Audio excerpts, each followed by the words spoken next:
ननाना दे आने का टाइम तो मैं याद कराता थानू वावा मेरी टिकटॉक भरी पई है खोल के वेख लिया हूँ ननाना चलिया ने खैर नाल मकाले ने सारे पाए शाए रगड़ गई सारे कीमे राना शाना चांपा शांपा छापर भी भर ले हूँ भरावां दी फ्रिजां खाली हो गई ने हूँ आंदियां ने वीर बहुता नहीं गोश्त बच्चियां नूं खवाईदा हूँ कोई दाल शाल पका के दो इन्हां नूं ना वीर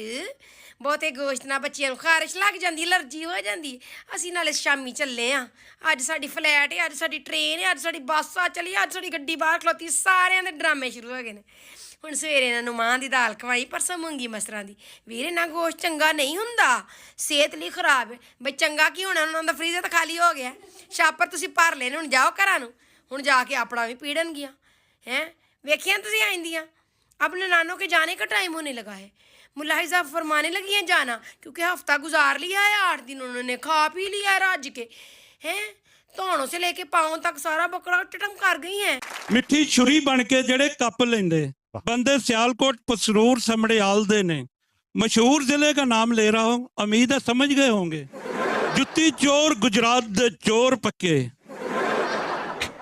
जुत्ती चोर गुजरात दे चोर पक्के जेबां कट लेंदे मलकवाल दे ने वाह बहुते चठक चलाक ते तेज बहुते झूठ बोलदे पिंडी ते नकियाल दे ने एक एक घर विच 5-5 अफसर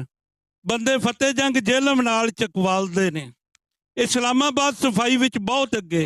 रोड रात दिल लिशकारे पे मारदे ने बाकी मरी हज़ारा पिशौर सारा अद्धे तो वध बंदे नसवार दे ने बहुत पैसा बहुत मियां वाली दियां यारो क्या बातां लोकी कच्छ विच बटेरे पे पालदे ने वाह कैमलपुर दी की किताब खोलां राहे लुट के जानों पे मारदे ने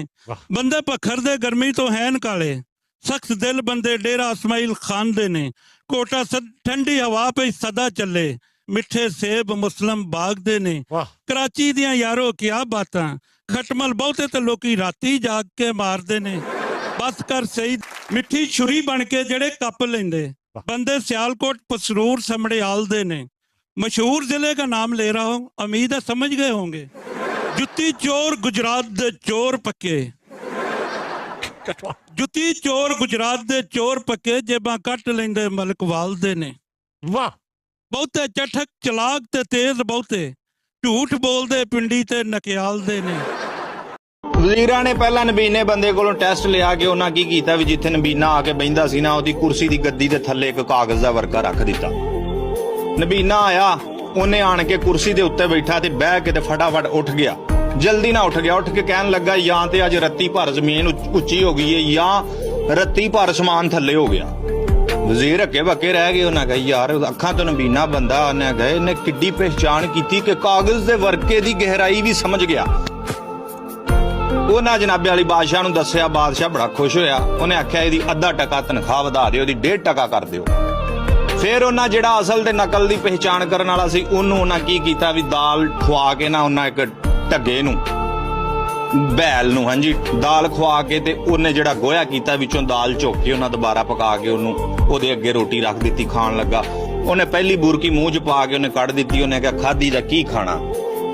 ਉਹਨਾਂ ਉਹ ਵੀ ਬਾਦਸ਼ਾਹ ਨੂੰ ਦੱਸਿਆ ਉਹਨਾਂ ਕਿਹਾ ਜੀ ਇਹ ਵੀ ਪਾਸ ਹੈ ਉਹਨੇ ਕਿਹਾ ਪਹਿਚਾਣ ਗਿਆ ਦਾਲ ਨੂੰ ਉਹਨੇ ਆਖਿਆ ਇਹਦੀ ਵੀ 1% ਅੱਧਾ ਟਕਾ ਤਨਖਾਹ ਹੋਰ ਵਧਾ ਦਿਓ ਅੱਧਾ ਟਕਾ 1.5 ਟਕਾ ਦੋ ਬੰਦਿਆਂ ਦੀ ਦੋ ਭਰਾਵਾਂ ਦੀ ਤਨਖਾਹ ਹੋ ਗਈ ਵਾਰੀ ਆ ਗਈ ਤੀਜੇ ਦੀ ਜਿਹੜਾ ਦੱਸਦਾ ਸੀ ਕਿ ਹਰਾਮ ਦਾ ਕਿਹੜਾ ਹੈ ਤੇ ਹਲਾਲ ਦਾ ਕਿਹੜਾ ਹੈ ਬਾਦਸ਼ਾਹ ਨੇ ਉਹਨੂੰ ਸੱਦ ਲਿਆ ਫੌਜਾਂ ਸੱਦ ਲੀਆਂ ਉਹਨੇ ਆਖਿਆ ਚੱਲ ਵੀ